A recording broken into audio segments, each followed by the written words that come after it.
So it'd be good to hear your experience through the change from QARNNS to, I guess, the Royal Navy. Was it still called QARNNS? Yes, it's still called QARNNS. Okay, but it was just under the umbrella of Royal Navy. Yeah. And as you say, you woke up one morning after the transition and you were an officer. Is that right? That was really a strange phenomena, that the amalgamation, this kind of coming together, and the rank system changing, that was really seemed weird at first. You just couldn't get your head round it at first, because you'd been used to senior naval nurse, assistant head naval nurses, to nursing sisters.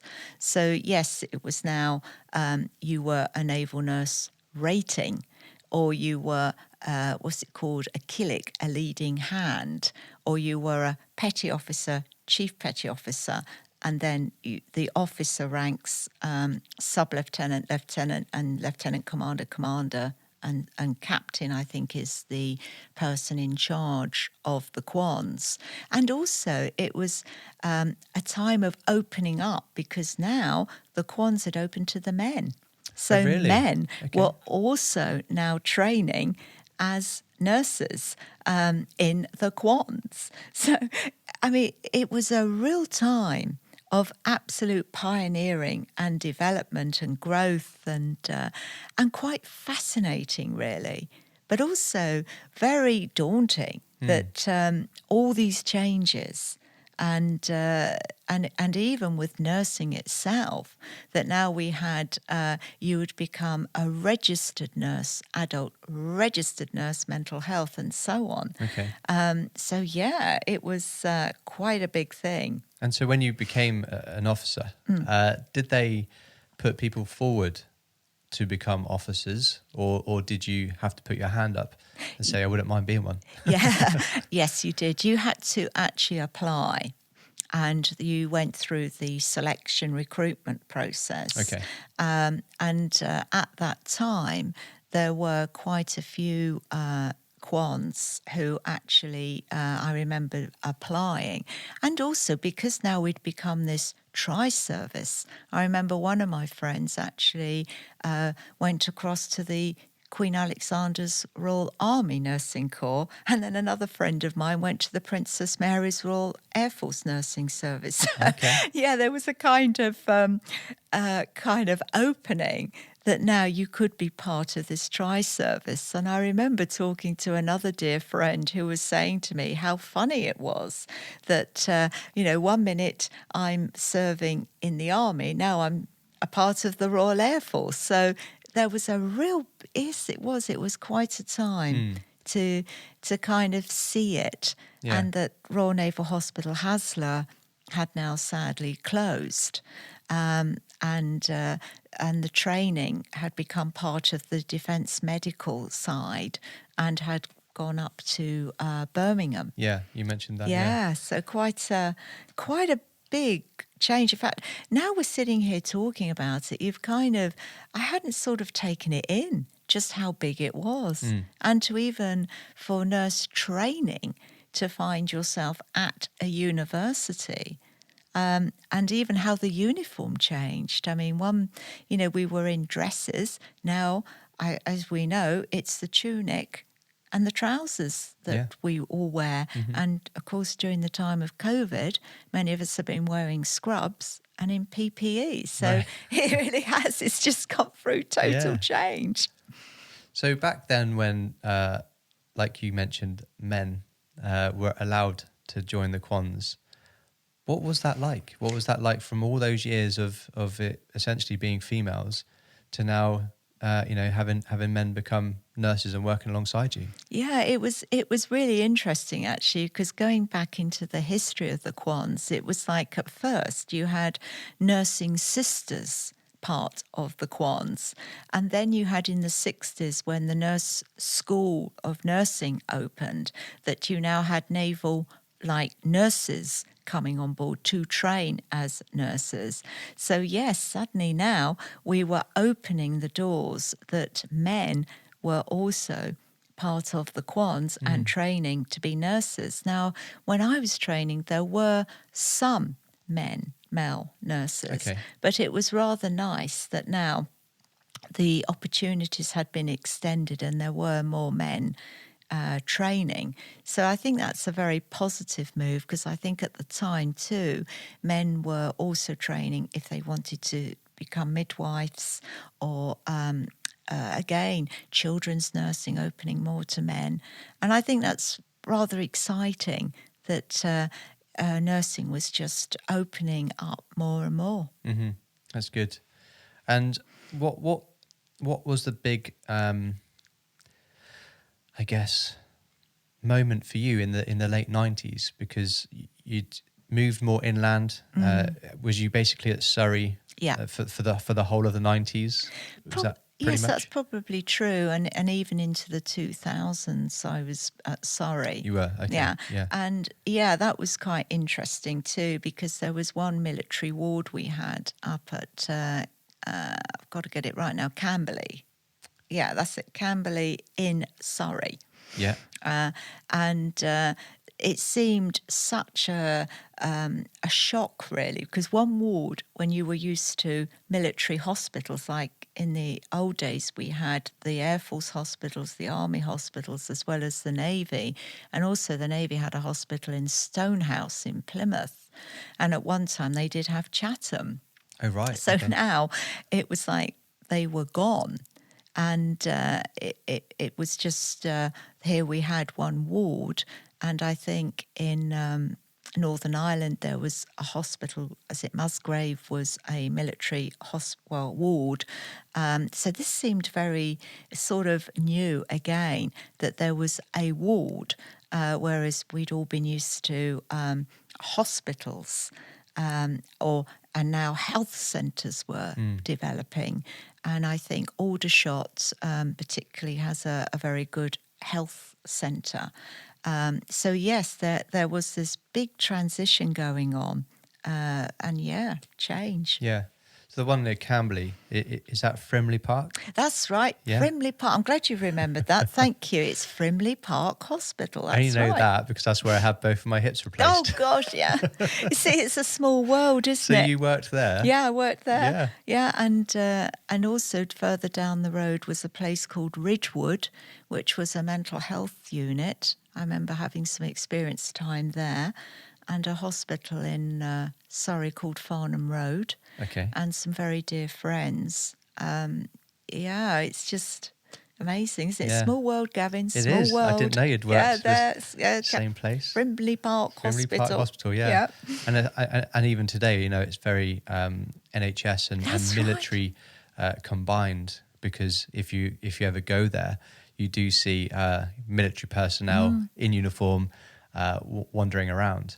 And I, still go back there for my checkups. So wow, that's amazing. Yeah. So it's grown from just a ward, which is good to know. It's good to know, isn't it? It's just amazing, isn't it?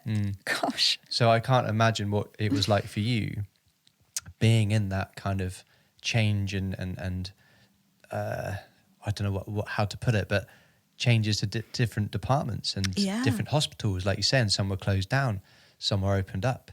And then you had to move around yourself, but you were typically in the Surrey area for the latter part of your military career. Is that right? Definitely. I mean, it's just extraordinary. And then then worked with Surrey NHS as well. So yeah, it's just incredible how that was such a time. And again, sort of sitting here, it's just sort of coming home to me.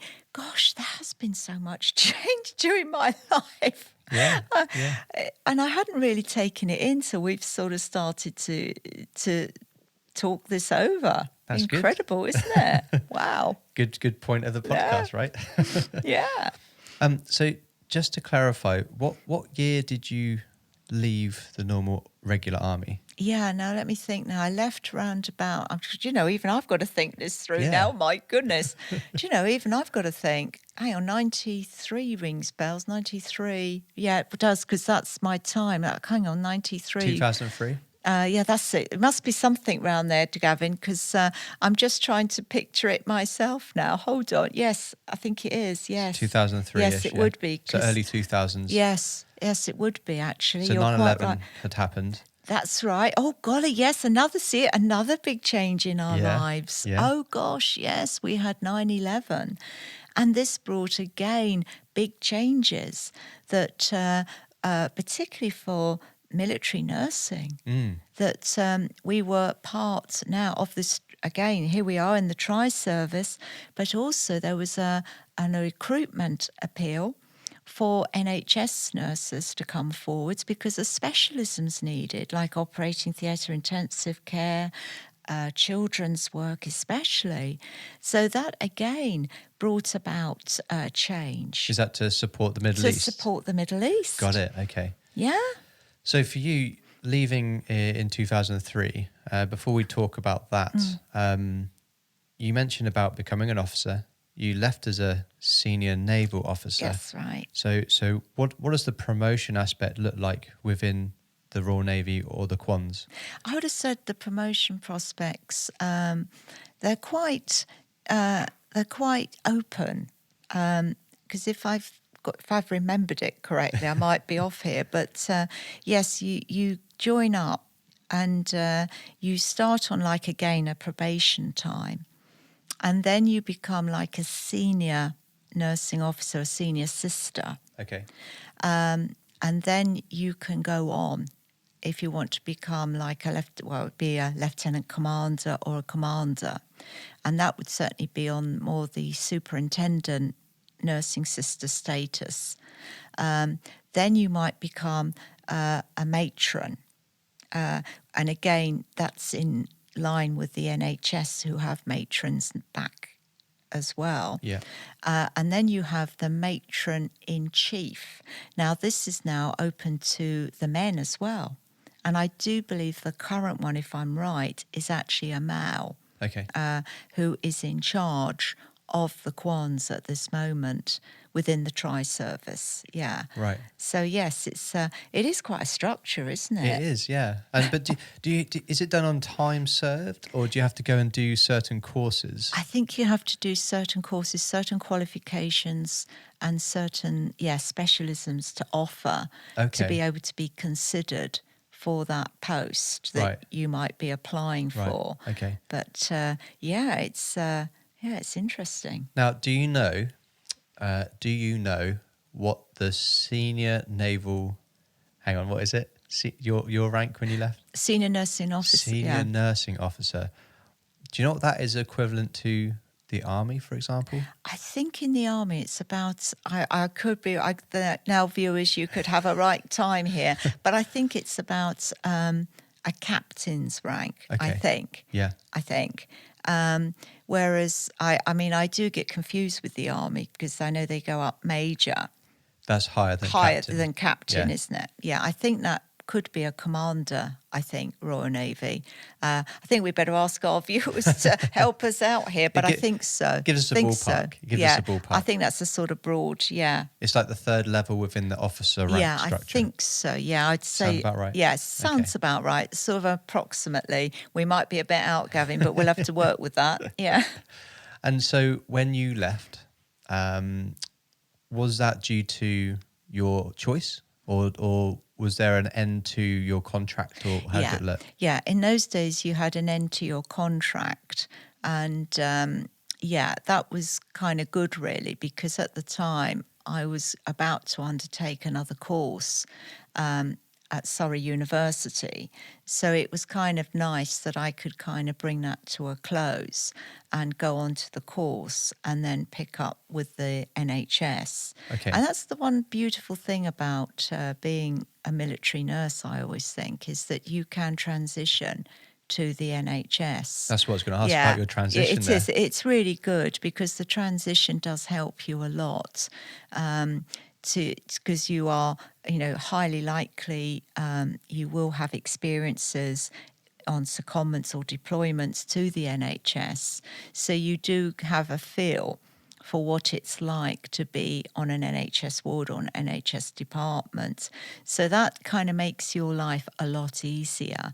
But I also think what is sad is that today in nursing, I'd honestly say we all have to be prepared for, well, as you can be, to see sites perhaps you wouldn't ordinarily see. And as we've had the experience of COVID in particular, we've all seen illnesses that have had to change our role as nurses. And I also think that with natural disasters that happen, unfortunately, terrorism, nurses are being required to take on duties and seeing sites that, we'd hope that people wouldn't have to experience, but I'm afraid we are. Yeah. So your transition sounded like it was fairly smooth, and did you then take on a new job within the NHS as a maybe a high level nurse? I don't actually know what you did. You're right, Gavin. I did. I took on a position as more of a senior nurse now, and I can remember this. I think the one transition I'd highlight for all our military people is the difficulty of actually buying a house. Okay. When you make that transition. Now, that's not easy because the stress of buying a property, it's quite time consuming for starters, getting conveyancing, getting a solicitor. And in the military? We just get given it. We get given it. So all of a sudden, there you are. You're having to think, right, where do I live? And at the time I did go into, was it called rented accommodation? But then I remember thinking, oh, this is not a good idea. Your money's just literally going down the drain. So I thought, right, I'm going to see if I can buy a very small property. And bearing in mind, even a senior nurse's wages, they're not brilliant. But I was able to afford a very small property. But I remember the stress of that transition of buying that property, that was not easy. Yeah. So I think I would highlight that that's not always easy or straightforward as, And did the NHS take you under their wing quite readily, quite easily? Yeah, the NHS were actually very good. I did find they were very welcoming, and I soon made friends. And and I really loved what I was doing. I was working on a ward at the time, being one of the sisters there, and I really loved it. It was a lovely ward, and the staff were just amazing, and so were the patients. They were amazing, even though I know in nursing we've gone through this. We can't call people patients anymore, service users. Oh, it's all really? Change. But that's good. It's about empowerment and about wellness, encouraging wellness, and I think that's something very special. I think that's quite important. Okay. And earlier you mentioned about the military requesting specialism from the medical community to support in Afghanistan and Iraq. So by this time, you joined the NHS team. Yeah. During the first, I guess, few years of Afghanistan and Iraq, did you experience senior surgeons or others leaving your department or anything like that? Yes, there were a few that did, because they had specialisms in particularly thoracic surgery that they could offer their expertise, which were in demand. So yes, there were people having times of deployment out to Afghanistan to help out and do what they could. And then, of course, the cry went out that they needed more nursing staff because, again, of the shortages. So, yes, it was a very strange time, really, that people were on deployment away, then they're back. So, yes, a bit of, yeah. And then you joined the reserves. Yeah, I kind of volunteered and said, look, can I be of any help? I've got these specialisms. And they just said, yes, absolutely. So I became part of the medical team. I think we were known as Nursing 21. It seems a bit weird, doesn't it? And we were given like a 6-month period where we served in the main hospital, and which was now a hospital, not the tents and field hospital that it originally was. Where was that? This is, I think I've got this right, in Basra. Okay. Haven't Okay. I? Yes, I think I've got myself. In Iraq. Yeah. Sorry, no, I'm wrong. I'm sorry. I don't know what I'm doing here. I'm talking about Afghanistan. What am I doing? Afghanistan? No, I'm not. I'm meaning that other bastion. I do apologise. Camp Oh my Bastion. God, I'm going off here. Yeah, in Camp Bastion. I do Okay. apologise. Oh dear. That's all right. Don't know where that came from, but yes, and it was a time that you'd spend 6 months on a deployment. Okay. And one thing that always impressed me was the way the staff, just so amazing, the way that the staff just went to the wards or went to their department and just took up their duties. It was just incredible to notice that. You may not have known the anaesthetist, you may not have known the other people, but you did, because of the kind of connection, the coming together of all the skills and expertise. Quite poignant. I bet. Yeah, very poignant. So, just to get my head around what's happening here, you've put your hand up and you volunteered, but are you part of like the Royal Navy Reserves, or are you part of something else? Yeah, I think how they worded it in that time was you were part of the Naval Reserves.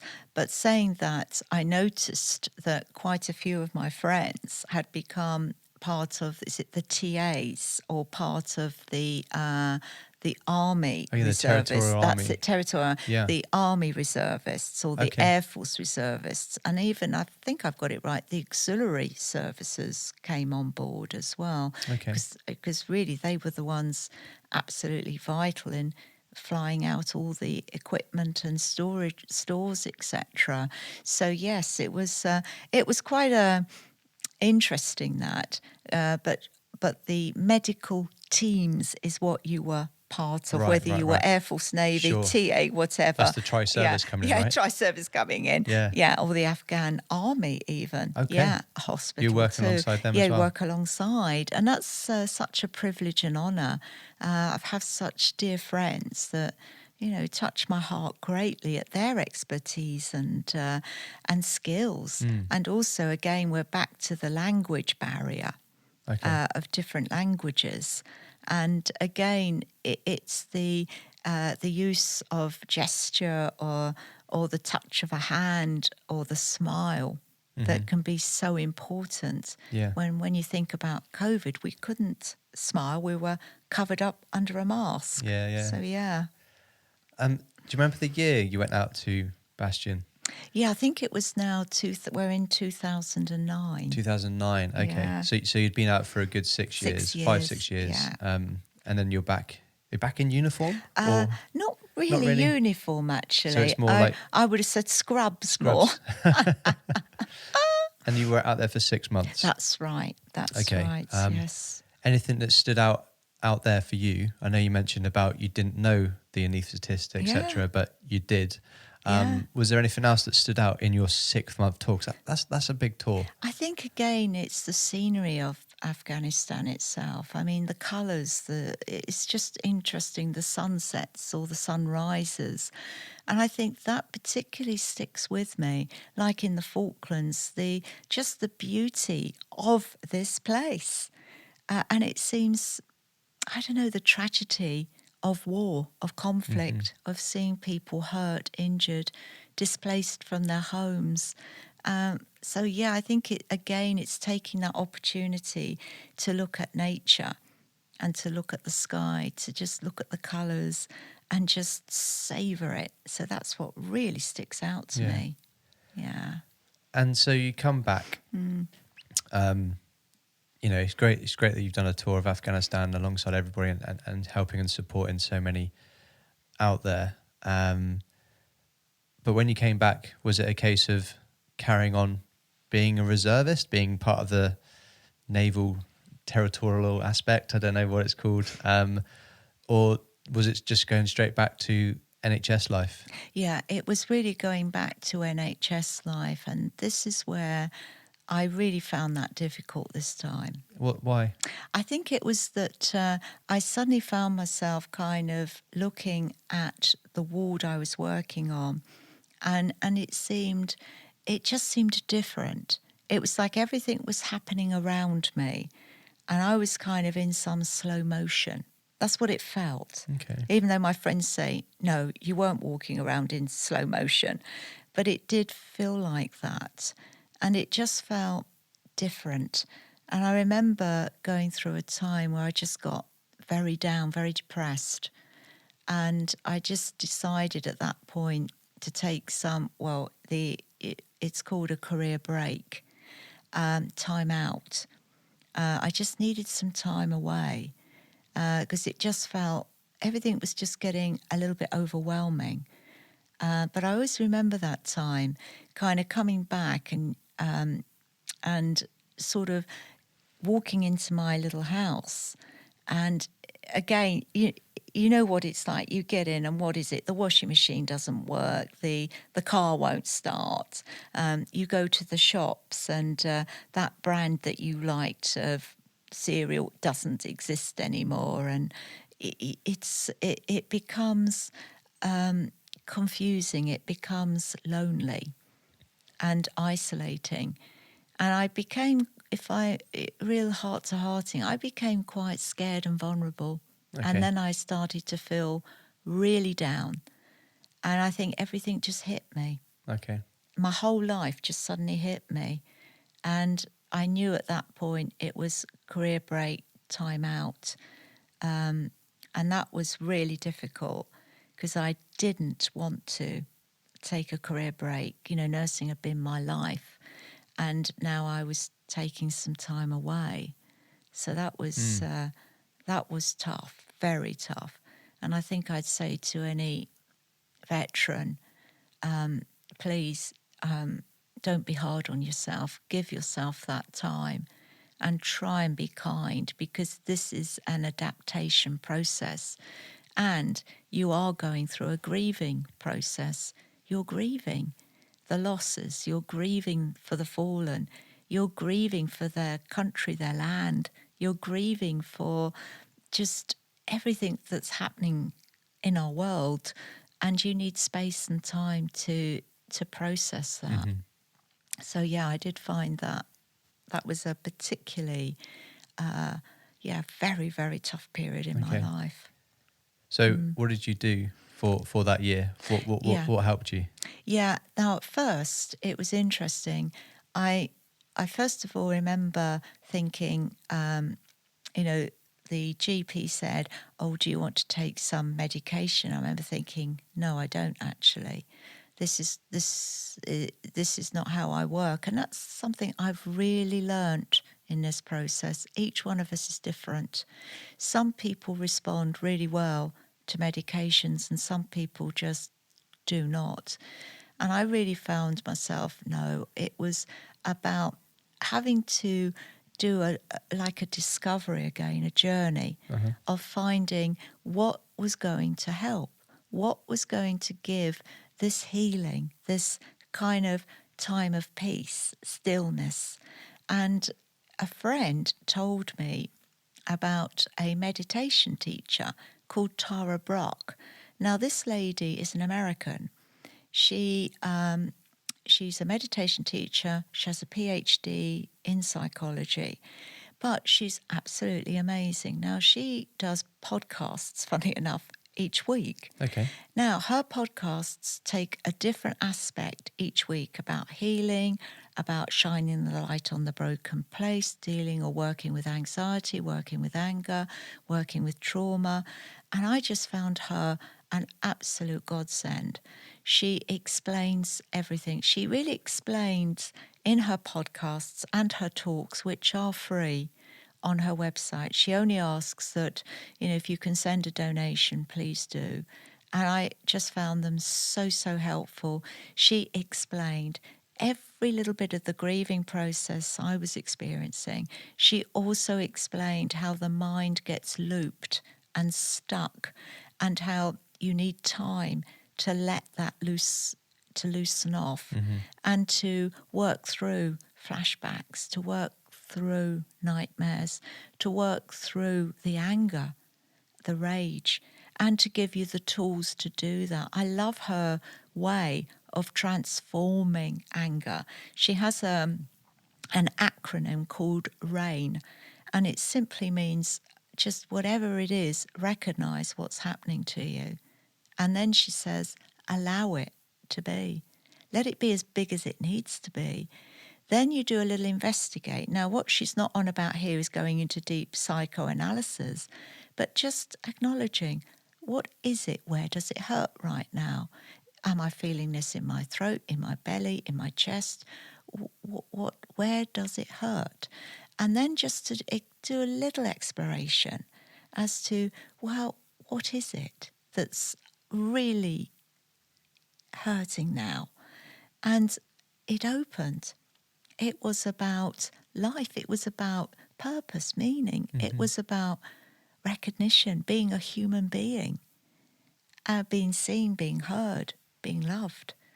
And I found her teachings just so useful. And then the last part of RAIN is the N. It's for nourishing, for nurturing, for being kind to yourself. And that, for us veterans, is the most hardest thing of all. All of us, most of us as veterans, are givers. And we aren't so good at giving care and love to ourselves, or kindness to ourselves. We're very hard on ourselves. We have high expectations. And we're put into situations where we really are absolutely amazing. And then we are back home. And it's a big adjustment. It's a lot. And it takes that time to unpack this and to be with it. And that's another thing I love about Tara. She'll say, be with this. It's okay. It's okay to feel sad. It's okay to feel angry. And to just give yourself that time. And I just particularly like that. And she's also taught me so much about being in the moment, here, now. It isn't about tomorrow, next week, next year. It's about right now, here, now, to be awake now, to be with now, to notice the purple flowers along the side of the road, live life to its fullest. And I just find this so empowering and thought-provoking. And I've just learnt so much from her teachings. I've never met this lady, but I don't know, her whole teachings, and have done a few of her courses, and I just find them so insightful. And again, connecting with nature. Yeah. Animals, yeah. So it sounded like you found some help in your time away. Yeah. And then did you actually go back to work after the break? Yes, I did actually. Yeah. Now that was interesting because to go back, the Nursing Midwifery Council do advise you that if, because I'd taken this time out, Okay. To complete something called a Return to Nurse Practice course. And I had the honour to apply for one. And I actually did it. I actually did the Return to Nurse Practice course.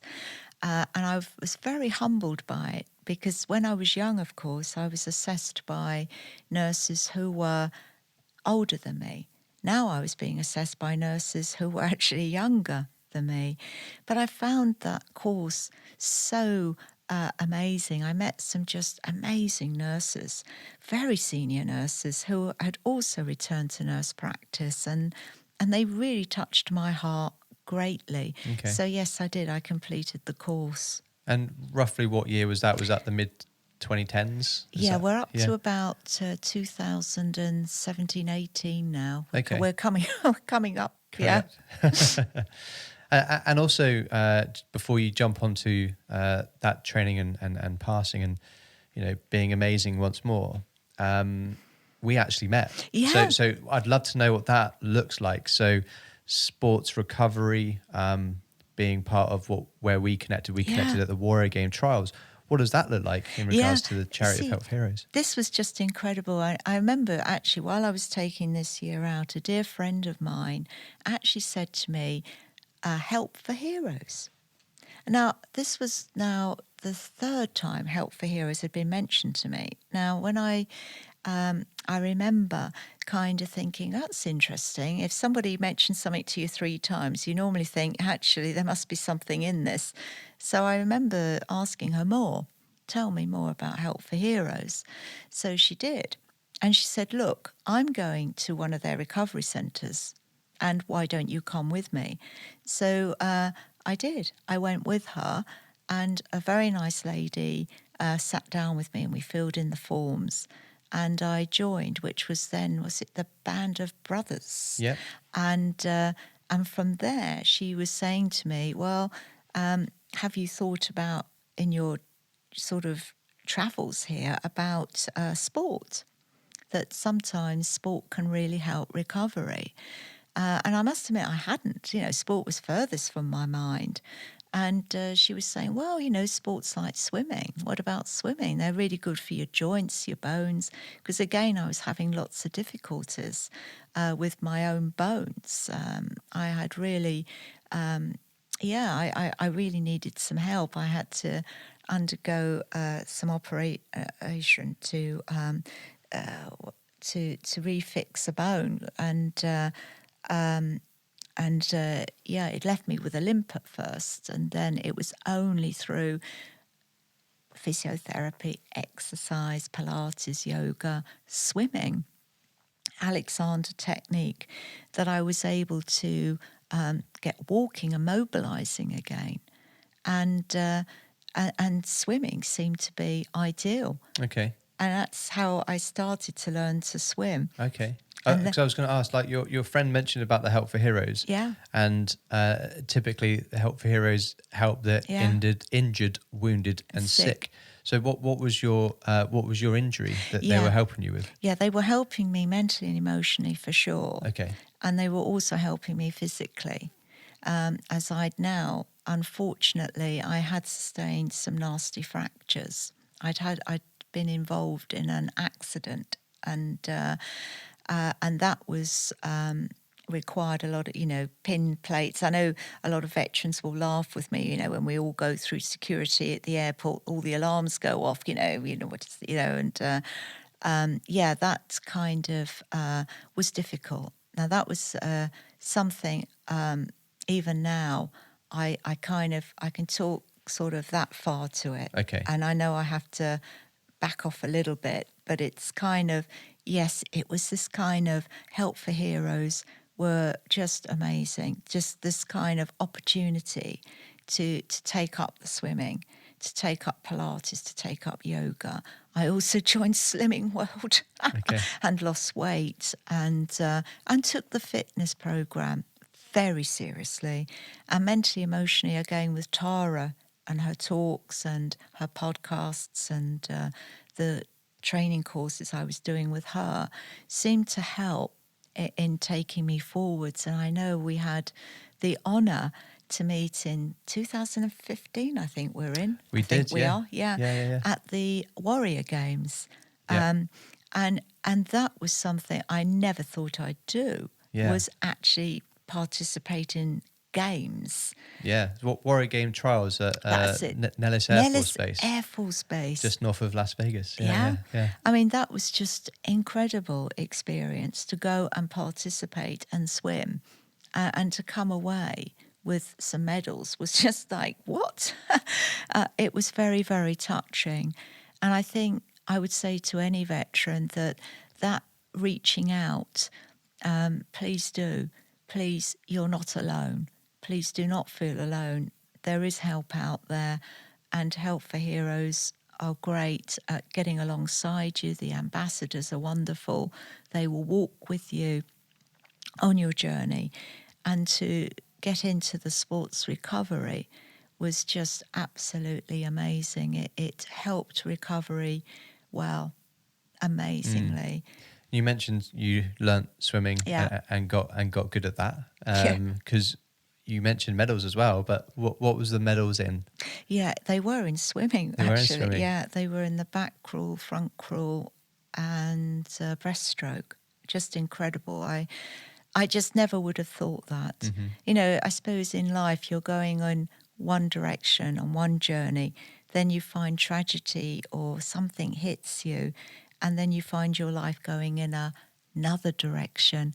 And it's just incredible. I never would have said I would have been swimming and I would have been out there in Vegas at those games, Yeah. and even going on to the Warrior Games later. Is that in the same year? Yes, I think it was, was. I yeah. think it was, yes. And then to the Invictus Games in Orlando. I just never would have thought that. That was something, wow, this is just amazing. Yeah. And to have that experience of competition, I mean, I just hadn't realised what the people in the Olympics go through, the athletes. I mean, it's just incredible, absolutely incredible. And I guess it's good to have the teammates around you, Yeah, and the military veterans. banter Yeah, that we have. Yeah, fellow veterans, it means so much. Yeah. It's like you don't need to talk if you don't want to. Hmm. If you do, then that's fine. It's this, just they're with you where Yeah. you're at that moment. And that's really very, very special. Mhm. And it's very special that you do meet people who you've served with, and it touches your heart greatly. Yeah. Yeah. And you mentioned, and again, don't have to go into any detail if you don't want to, but you mentioned about having plates and stuff, and joking to set off the metal detectors, as I do with my own hips. But is that all good now? Is that kind of steady as it can be for yourself? It's kind of steady as it can be, apart from, I would say, I'm having a little bit, as I'm getting older, I'm having a bit of trouble at the moment with my neck of femur. I don't know what that is. It's sort of, it's your long bone that runs from your hip down to your knee. Oh, okay. And it's... the top part of the femur. The top Okay. part, that's it. And yeah, I would say I'm a little bit concerned about that.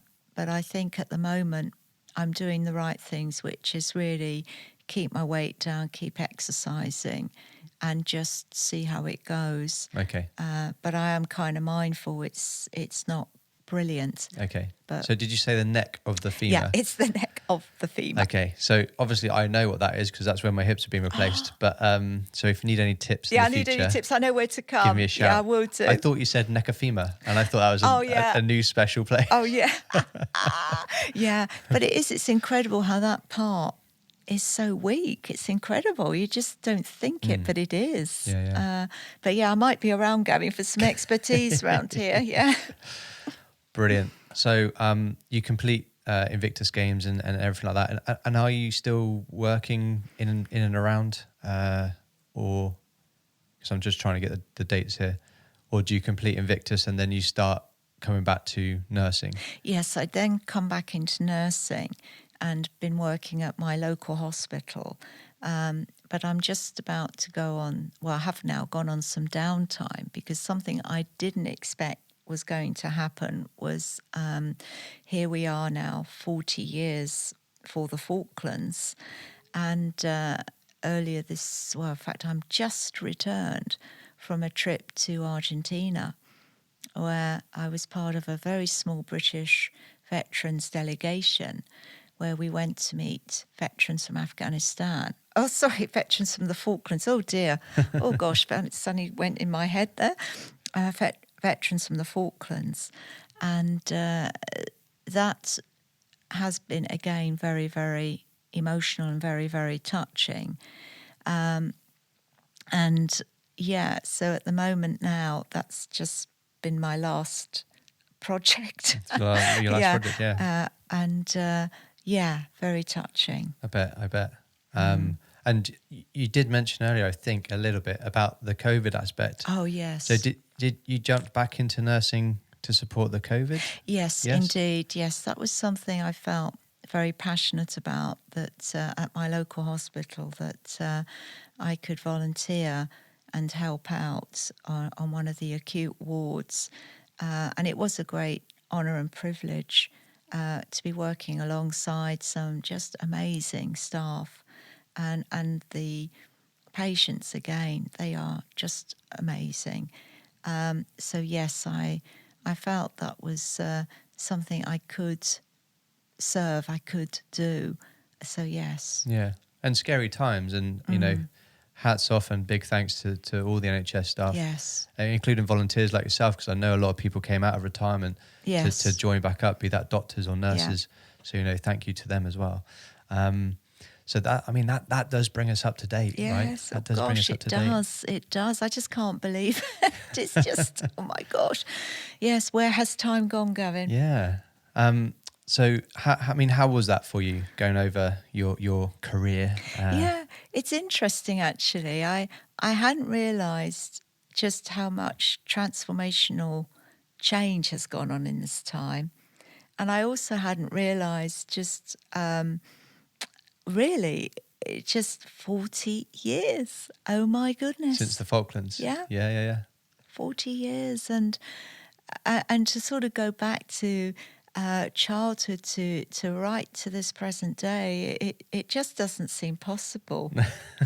So, Yeah. and oh gosh, yeah, Time flies, right? I'm afraid Time it flies. does. It does. Well, we have come to the point in the episode where we can give you the opportunity, Sue, to share your thoughts, advice maybe for people that are thinking of joining the military. That could be the Navy, it could be the Air Force, and it could be in a different country. What advice have you got for them? I think I would say that it's a great thing to do, is to be of service. Service, I suppose, has always been my life's work, really, to be of service to my country, service to my nation, and to help another human being. And I would say it's a great opportunity to go into the services and to train for a profession, a skill. It's also the camaraderie you will have. Mm-hmm. The people you will meet will touch your hearts greatly. Friendships for absolute life. That's what I've loved, like with you and me. Here we are. We haven't seen each other for some time, and yet, hey, we can just pick up. Yeah. I think that's so poignant about veterans, about service life.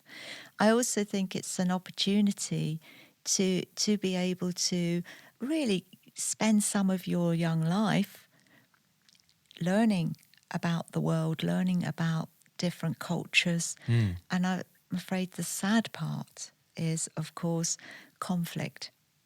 I think it's highly likely conflict will come into your career. And I think that's something none of us can be prepared for. We think training courses, but when you're actually there, it is different. Mm-hmm. And I think I would say, do be prepared that conflict will happen. And I'm very sad by that. I'd rather see our world be so much more peaceful. Mm-hmm. But I think my advice would be, yes, it is a great thing to do, Yeah. to go and give service, give of time, and to have that experience. But please do think through that conflict. Just be prepared, right? Yes, as you can be. Yeah. Yeah. And as for our veterans, that could be veterans that are just transitioning now, or Yeah. been veterans for many years. What advice have you got for them listening? I think I would say, please do reach out. If you have a need or you're struggling, please, you're not alone. There is help out there. And this Veterans podcast is an absolute awesome thing. And it really is such an honour and privilege to share this time with you, Gavin, and also that what you do, what you're giving. And I've seen so many veterans do this, where they've turned their lives around into something so beautiful, whether arts become artists, dancers, whether they're athletes, Olympians, whatever they're doing, it's just amazing. Singers, absolutely amazing. And I think I would say, please do reach out. Don't feel you are alone, because you are not alone. Yeah. That's great advice there. And I think, veterans, any military personnel have got that capability of changing course, right? And maybe they've got a new skill that they don't know they have. So, yeah, some good advice you got there. So, Sue, it's been wonderful having you on the show. So thank you for sharing what you've gone through and your experiences, and also for giving some of your time today. Thank you for inviting me to your home, as I mentioned earlier, and giving me some of your time today. So thank you so much. Oh, it's been a real honour to share this time. Thank you, Gavin, for what you're doing.